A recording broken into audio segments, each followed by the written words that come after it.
présentation ainsi que Nelly Moutsogo. Nelly, bonjour. Bonjour Achille. Les titres du journal, Covid-19, bonne nouvelle pour les tenanciers de bars et autres boîtes de nuit. Une contribution qui pourrait les aider à régler certaines charges accumulées depuis l'année dernière. C'est bien le chef de l'État qui décide de les accompagner pendant 6 mois.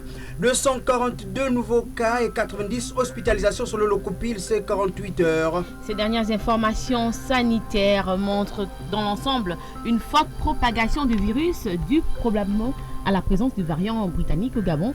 L'accent devrait être mis sur le télétravail afin d'éviter la contamination au milieu professionnel. En culture, vers la reprise des activités de la maison du comte Mathias Arthur Ndembe. Cette structure organise depuis l'année dernière un festival itinérant de lutte contre les violences en milieu scolaire. Enfin en sport, le nouveau bureau de la Fédération gabonaise de basket présente sa feuille de route à Franck Nguema. Le ministre des Sports a pris connaissance du plan quadriennal axé sur la formation, la relance de la discipline et la construction des infrastructures. Le saviez-vous? Il existe des gestes simples à connaître pour empêcher la propagation du coronavirus. On les appelle les gestes barrières. Quels sont-ils? Se laver fréquemment les mains avec un désinfectant à base d'alcool ou de l'eau et du savon. En cas de toux et d'éternuement, couvrez la bouche et le nez avec le coude fléchi ou un mouchoir. Jetez immédiatement le mouchoir et lavez-vous les mains. Évitez tout contact étroit avec une personne ayant de la fièvre et de la toux. Saluez sans se serrer la main. Évitez les embrassades. Nettoyez les objets et les surfaces souillées. Si vous présentez des symptômes de la grippe, fièvre, toux, éternuement, difficulté à respirer, ne vous rendez pas dans une structure sanitaire ou chez votre médecin traitant. Appelez le 1410.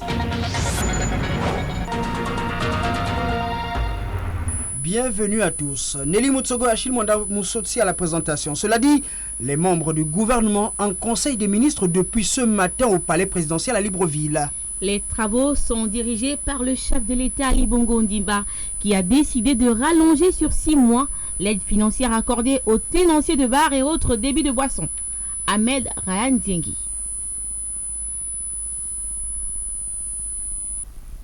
Affecté par le contexte économique lié à la pandémie à coronavirus, le numéro 1 gabonais n'a cessé de prendre des mesures visant à soutenir ses compatriotes. Au plus fort de cette crise, il avait annoncé une aide à l'endroit des tenanciers des établissements de boissons, ce qui a conduit le ministère du Commerce, des petites et moyennes entreprises et de l'industrie à ouvrir un guichet spécial conformément à l'arrêté numéro 3224, avec pour mission de recenser et d'informer les opérateurs sur les éventuelles mesures d'aide gouvernementale.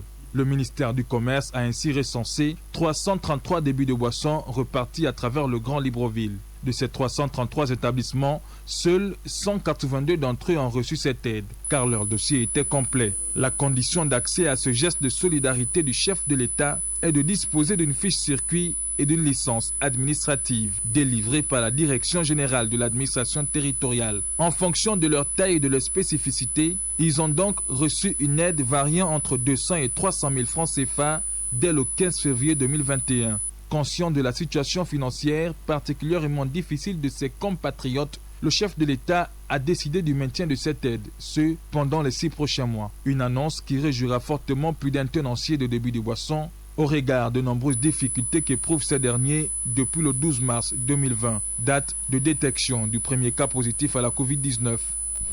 Parlons de ce cri d'alarme lancé hier à Libreville par l'association Challenge National. Les responsables de cette structure, après enquête menée auprès des populations, sollicitent du chef de l'État l'assouplissement des mesures gouvernementales prises récemment pour lutter contre le coronavirus. Freddy Bouvila. Plusieurs mesures ont été prises par les autorités gabonaises pour freiner la propagation de la Covid-19, notamment l'heure d'arrêt de travail désormais à 16h30, une situation difficile pour les populations résidentes dans les zones éloignées de leur lieu de travail, d'où ce souhait du président du Challenge National, Ghislain Guinzé, de ramener cette heure à 15h. Entre autres mesures évoquées au cours de cette déclaration. Le transport. Monsieur le Président de la République, à l'apparition de la pandémie Covid-19, vous avez instauré la gratuité de transport. L'effectivité de cette mesure avait été une bouffée d'air frais pour la population gabonaise et cela désengorgeait les attroupements devant les arrêts de bus. Aujourd'hui, Transurb est devenu presque inexistant. La dynamisation de son exercice et pourquoi pas celle de la Sogatra sur le terrain serait un gros atout pour la lutte contre la Covid-19. Covid-19. Les kits alimentaires, les petits commerces étant toujours fermés, nous vous exhortons de réinstruire votre gouvernement dans cette tâche salutaire auprès des populations afin que les Gabonais reçoivent une troisième, voire une quatrième phase de la distribution des 10 kits alimentaires. Créé en 2018, le Challenge National est une association socio-politique qui se veut être le porte-voix du président de la République auprès des populations et vice-versa. L'épidémie due au nouveau corona se propage davantage au Gabon. Le COPIL fait état ces 48 heures de 242 nouveaux cas d'infection et 90 hospitalisations. Dans ces chiffres, Makoko enregistre 14 cas. La situation inquiète les ogivins. Le rapport de la situation sur la réponse à la pandémie due au coronavirus de la région sanitaire Est fait état de 14 cas actifs avec un cumul de cas confirmés de 31 personnes contacts, 0 cas hospitalisés, 0 cas en soins intensifs, chose qui permet aux 14 cas et 31 personnes contacts rigoureusement suivis de connaître un confinement domicilié. Rappelons que c'est grâce au dynamisme du gouverneur de la province, le Ivindo Christian Leka, et l'appui de copies locales que ces 14 cas ont été maîtrisés à leur arrivée de la capitale Libreville. Effectivement, nous avons déjà eu vent qu'il y a des cas de corona dans notre commune de Makoko, mais seulement ce que nous, les populations, nous aimerions, c'est que les autorités compétentes puissent encore nous étayer mieux pour que nous puissions encore avoir une approche un peu plus effective et afin que nous puissions redoubler d'efforts pour respecter les gestes barrières. Cette opération coup de poing de dépistage obligatoire à la Covid-19 initiée par le gouverneur de justice Christian Leka a permis aux voyageurs ne présentant pas de texte de Covid d'être automatiquement dépistés afin de connaître leur statut. Le corps médical doit déployer des moyens pour que le plus grand nombre de populations soient imprégnées de la réalité de la situation du coronavirus au niveau de la commune de Makoko. Je suis sidéré quand j'entends certains parents dire qu'il n'y a pas de corona, on peut faire tout ce qu'on veut. Et voilà même, c'est ce qui explique le fait que le respect des gestes barrières a été un peu bafoué parce qu'il y a certaines personnes qui continuent de persuader que le corona n'existe pas, ça n'existe pas chez nous, ça ne viendra pas chez nous, c'est une stratégie. Donc je peux proposer aux parents d'être responsables, de vraiment prendre cela au sérieux. De Makoko, Cécilia Koumamendom pour Radio Gabon, la référence. Merci Cécilia. Mesurant la gravité de la pandémie au Gabon, les autorités ont mis en place des structures sanitaires devant accueillir grand monde. Notre reporter Gakaba nous fait découvrir l'hôpital de campagne d'Angondje, situé en plein cœur du stade d'Angondje. Suivons. Donc il y a la Réa 8 qui est libre. Le patient de non, il n'y a que la Réa 8 qui est sortie. La 7 aussi est libre.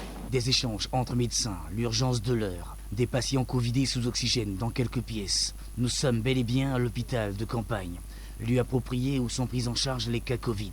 Docteur Mbissa, responsable de régulation médicale au sein de la structure. Cet hôpital fonctionne sous deux entités, l'entité hospitalisation et l'entité de centre de traitement ambulatoire qui prend en charge les patients Covid positifs asymptomatiques. Il est subdivisé en compartiments. Il y a le pôle administratif, le pôle hospitalisation et comme je disais, le centre de traitement ambulatoire. Nous avons reçu à ce jour 55 patients hospitalisés depuis le début du mois de janvier. Donc nous remarquons une augmentation croissante du nombre d'hospitalisations. Il faut dire que nous traitons deux types de patients. Il y a des patients qui ont des symptômes légers et des patients symptomatiques qui ont des symptômes modérés à sévères. Ces patients-là sont directement admis dans la zone de soins continus où ils sont pris en charge principalement avec l'oxygène qui reste le moyen le plus utilisé pour pallier en général aux difficultés respiratoires. Le deuxième type de patients, ce sont les patients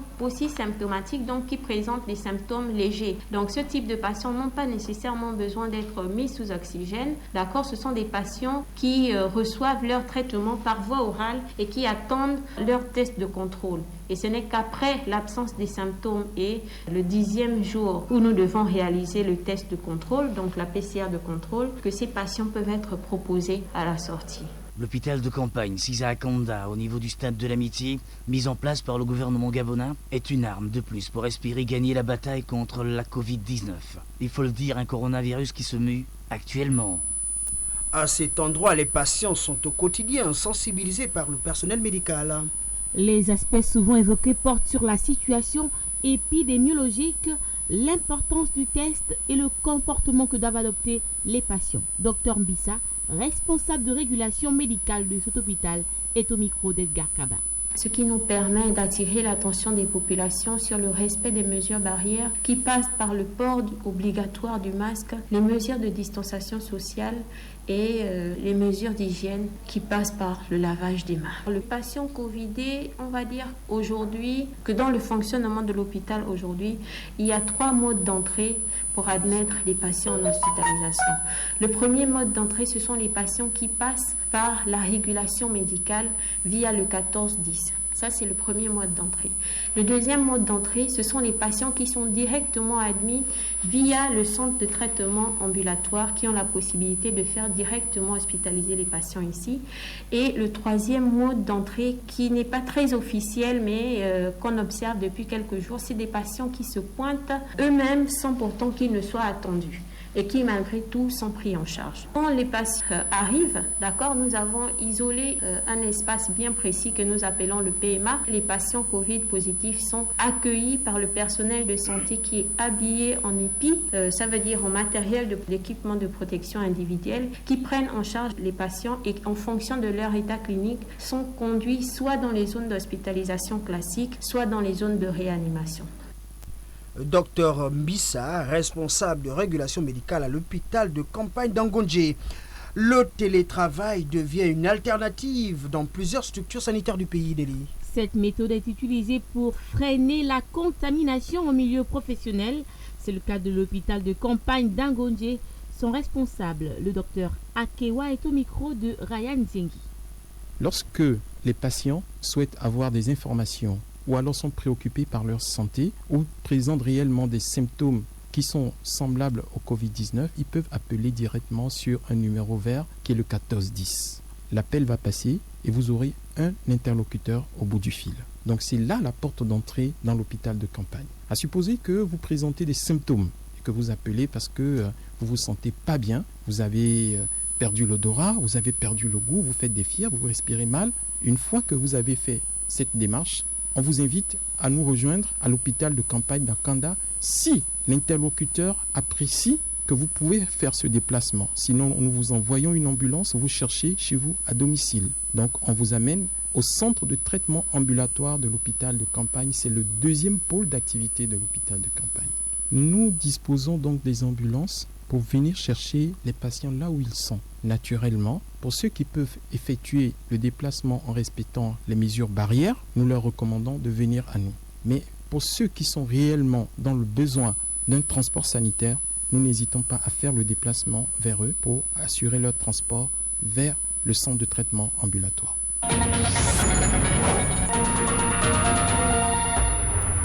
Vie chère à Port-Gentil, les populations dénoncent l'augmentation de produits alimentaires. Notre correspondant Ludwig Jimbi a sillonné quelques rues de la capitale économique pour constater les faits. Suivons. Des grandes surfaces aux commerçants détaillants, les prix des denrées alimentaires de première nécessité connaissent ces derniers temps une augmentation vertigineuse, toute chose qui ne permet plus aux Port-Gentillais de remplir le panier de la ménagère convenablement, d'où leur détresse. Ça a augmenté légèrement, un peu, c'est pas beaucoup, mais ça a augmenté. Pour ceux qui n'ont pas de moyens, ceux qui ne travaillent pas. Par exemple, le prix du poisson, ça a augmenté. Le sucre dans le quartier, c'est 1000 francs le paquet. La boîte de lait, ça a augmenté de 115. Il y a bien des hausses de prix, n'est-ce pas? Tout ça, c'est au détriment de la classe intermédiaire qui, n'est-ce pas, en pâtit. Donc je vais prendre l'exemple de la boîte de tomates entières de 300 grammes, je crois, qui est partie de 350 francs à 480. Comprenez que le panier de la ménagère, c'est vraiment désolant. Il y en a qui aujourd'hui, on a du mal à joindre les deux bouts. Pour le directeur provincial de la concurrence et de la consommation de l'Ogooué-Maritime, cette situation est due au fait que les commerçants joueraient à un double jeu, affirmant que leurs marchandises vendues en gros amèneraient à augmenter les prix au détail, dont Mour Florent, directeur provincial de la concurrence et de la consommation. Les prix sont homologués, notamment Cuisinor 1 litre, dont le prix TTC est à 1166 francs CFA et celui de 2 litres est de 2528 francs CFA. On a également le savon ménager de 400 grammes qui est à 448 francs CFA. Ça, ce sont les prix homologués Port-Gentil, prix des détails. Donc du coup, tout opérateur économique qui sera en dépassement par rapport à ces homologations-là va automatiquement faire l'objet de sanctions. Parce que ce sont les prix officiels, ce sont les prix homologués par l'État. Radio Mandji, Ludwin Djembi pour Radio Gabon, la référence. La maison du comte Mathias Arthur Ndembe, bientôt de retour dans les établissements scolaires. La structure organise depuis l'année dernière un festival itinérant consacré aux violences en milieu scolaire. Pierre Désiré Mvele-Enam. Selon les spécialistes, la lutte contre les violences en milieu scolaire nécessite la conjonction de plusieurs moyens. Le conte fait assurément partie de ceux-ci, selon le conteur professionnel Mathias Arthur Ndembe, responsable de la maison du conte éponyme. Le conte peut amener les enfants à changer de comportement. Les enfants ne demandent que ça. Les enfants n'ont rien. En fait, on leur propose quoi? Ils sont livrés en fait à eux-mêmes. Ils viennent à l'école, ils sont entre eux, ils n'ont rien. Le conte, bien entendu, entretient le rêve dans le but d'amener à ce que ce soit concret. Donc les comportements vont changer forcément si on martèle. Et depuis l'enfance, c'est pour ça que le festival itinérant du conte en milieu scolaire se base à l'école primaire.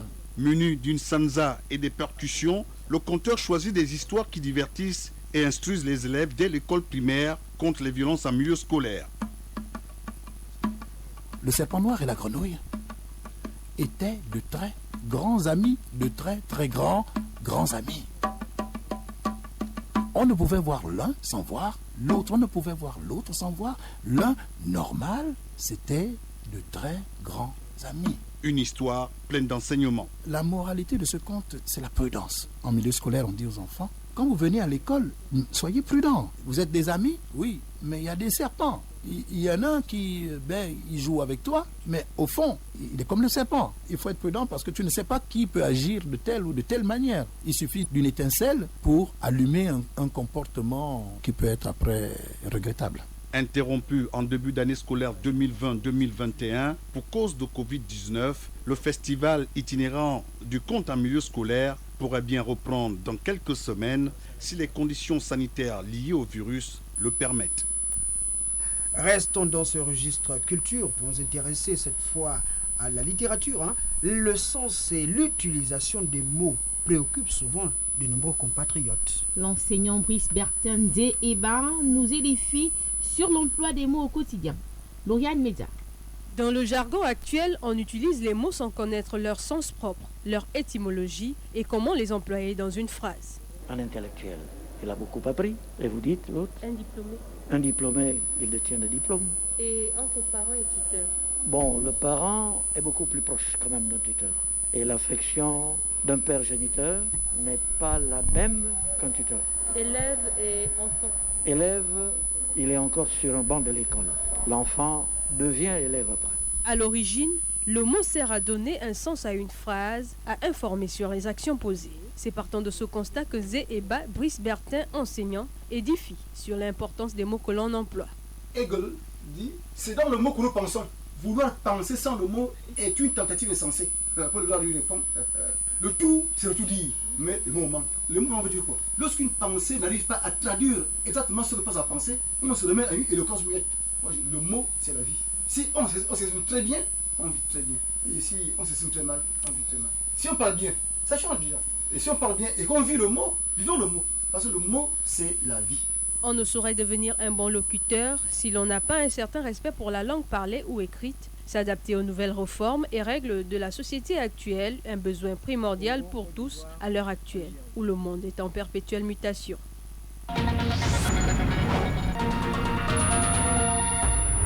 L'actualité hors de nos frontières avec vous, Caroline Assoumou-Mombé. Bonjour. Bonjour Achille. D'abord le Congo-Brazzaville où on sait désormais qu'il fera face à Denis Sassou Nguesso, investi il y a quelques semaines par sa formation politique, le Parti congolais du travail.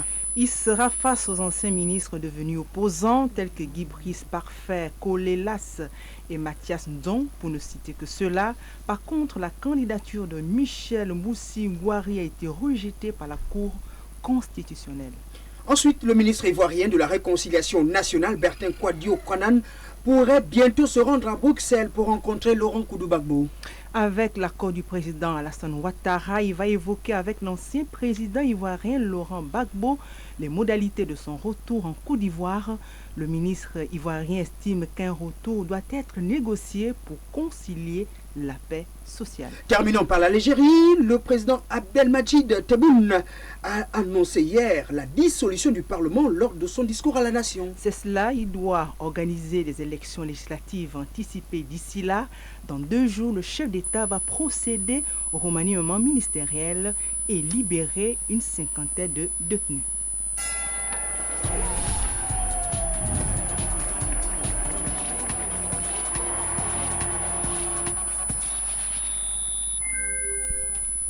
À présent, le sport dans ce journal, et c'est avec vous, Rostand VK Brisnan. D'abord, bonjour. Bonjour Nelly.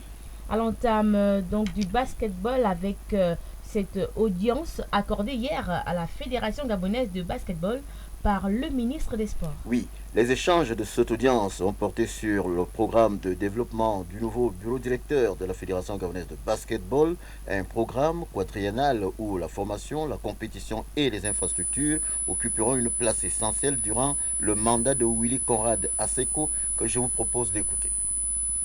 Nous avons été reçus par M. le ministre des Sports afin de présenter déjà notre bureau.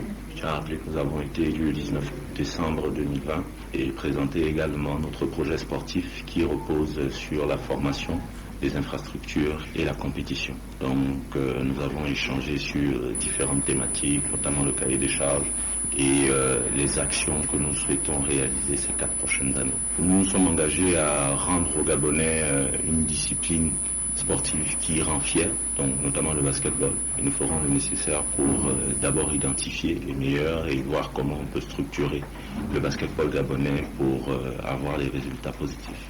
Je tiens à rappeler que nous sortons du temps mort des assises du basketball gabonais, ces assises qui ont permis notamment de regrouper le maximum de personnes, des anciens, des nouveaux, où on aura l'occasion de revoir toutes ces personnes-là qui ont parfois été éloignées du basketball, mais qui apporteront leur pierre à l'édifice pour relancer le basketball gabonais. Il est important pour nous de nous concentrer sur la finalisation des 18 points contenus dans le cahier des charges afin de signer rapidement la convention avec le ministère des Sports. A noter que c'est la première étape que l'équipe dirigée par le président Willy Conrad Asseco de la FEGABAB entend franchir dans sa collaboration avec la tutelle sportive nationale. Allons à présent à la découverte du métier d'agent de joueur de basketball, une profession peu connue au Gabon, mais qui est exercée en majorité par les propriétaires de clubs de basketball de notre pays. Voici pour cela le reportage d'Ulrich Koupangoy. L'agent du joueur de basketball est un intermédiaire. Il conseille le sportif dans le choix d'un club et négocie le montant et les conditions de son contrat, une profession très prisée au Gabon, en particulier par les propriétaires de clubs évoluant dans notre pays. Ambroise Ambourouet, agent et propriétaire du club des As de l'Estuaire. Il faut déjà connaître tout ce qui est administratif, parce qu'il faut savoir où il faut partir, comment il faut ramener un joueur, comment il faut aller vers un sponsor, comment il faut aller vers un club, quelles sont les relations que tu vas gérer avec tout l'aspect dirigeant de chaque club, une très belle entente avec les autres dirigeants, en même temps avec les coachs et avoir un très bon feeling avec les joueurs. Pour réussir dans ce métier, il faut être patient et suivre la progression du joueur, mais aussi avoir des connaissances dans tous les domaines. Il faut mettre en place une structure autour d'eux pour avoir un œil sur eux, niveau scolaire, niveau sportif et relations humaines. Être en contact régulier, savoir s'ils progressent. Ce qui fait que quand tu vas le proposer à un autre club, quelles que soient les questions qui vont venir, tu sauras répondre parce que tu as suivi le joueur ou bien tu as suivi le club. L'agent du joueur est confronté à plusieurs difficultés dans sa profession, en particulier avec les parents des sportifs qui se montrent exigeants. Vous avez les parents qui viennent revendiquer la paternité. Au départ, ils ne regardaient pas leur fils, c'était Angla. Vous avez fait un gros travail. Le fils a maintenant une renommée, il a un nom. Et quand le parent voit ça, à cet instant, il devient réellement le parent. Je laisse les parents décider. Je me concentre sur d'autres alternatives. Un agent de joueur doit être communicant, négociateur et pédagogue. Il doit avoir un bon carnet d'adresses et touche une commission basée sur la rémunération de la tête. À joindre à ces informations sur le basket, ce qui se passe à Yaoundé au Cameroun, où l'on dispute les éliminatoires de l'Afro-Basket. 4 pays sont en lice dans cette compétition. La Côte d'Ivoire, le Rwanda, la Guinée équatoriale et le Cameroun, pays hôte. 2 pays qualifiés sont attendus au terme de cette compétition qui démarre demain après-midi. Également du football dans votre page sportive Rostand avec le classement FIFA rendu public ce matin, où notre pays occupe la 86e place mondiale. Tout à fait. Le Gabon, notre pays, n'a véritablement pas évolué depuis l'an passé. Il conserve la 86e place mondiale selon le récent classement FIFA de cette nouvelle année et est logé à la 18e place sur le plan africain. Cette stagnation est certainement due aux mauvais résultats enregistrés l'an passé par les Panthères du Gabon, notamment contre la Gambie qui l'a battu 2-1 et en amical battu par le Bénin à Lisbonne au Portugal 2-0. Dans ce classement, le Sénégal conserve la première place africaine, suivi de la Tunisie et de l'Algérie. Et l'on va terminer avec la phase finale de la CAN Junior qui se dispute en ce moment à Nouakchott. Hier, la Centrafrique a été battue 3-1 par le Burkina Faso, tandis que la Tunisie a battu la Namibie 2-0. Aujourd'hui, pour le compte du groupe C, le Ghana croise le Maroc à 20h et la Tanzanie croise la Gambie à 17h. Rostand VK Brisnang pour la page de sport, mesdames, messieurs. C'est ainsi qu'on se referme ce journal, mais avant le rappel des titres. Covid-19, bonne nouvelle pour les tenanciers de bars et autres boîtes de nuit. Le chef de l'État décide de les accompagner encore pendant 6 mois. Une contribution qui pourrait les aider à régler certaines charges accumulées depuis l'année dernière. 242 nouveaux cas et 90 hospitalisations selon le COPIL, c'est 48 heures. Ces dernières informations sanitaires montrent dans l'ensemble une forte propagation du virus due probablement à la présence du variant britannique au Gabon. L'accent devrait être mis sur le télétravail afin d'éviter la contamination en milieu professionnel. En culture, vers la reprise des activités de la maison du comte Mathias Arthur Ndembe. Cette structure organise depuis l'année dernière un festival itinérant de lutte contre les violences au milieu scolaire. Enfin en sport, le nouveau bureau de la Fédération gabonaise de basket présente sa feuille de route à Franck Guéma.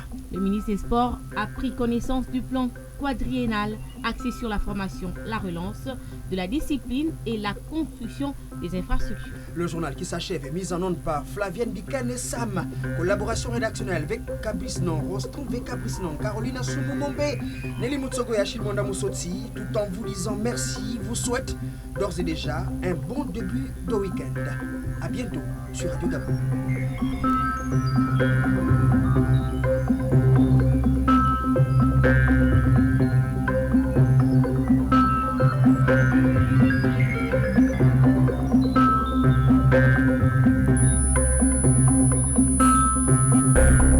Vous êtes câblé sur Radio Gabon émettant de Libreville, 88.7, 96.5 FM. Où que vous soyez, nous sommes avec vous.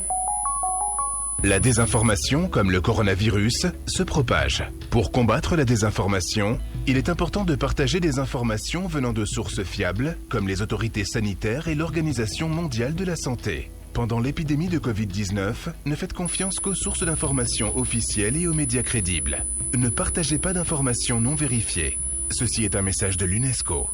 Vous êtes câblé sur Radio Gabon émettant de Libreville, 88.7, 96.5 FM. Où que vous soyez, nous sommes avec vous. Contre le Covid-19,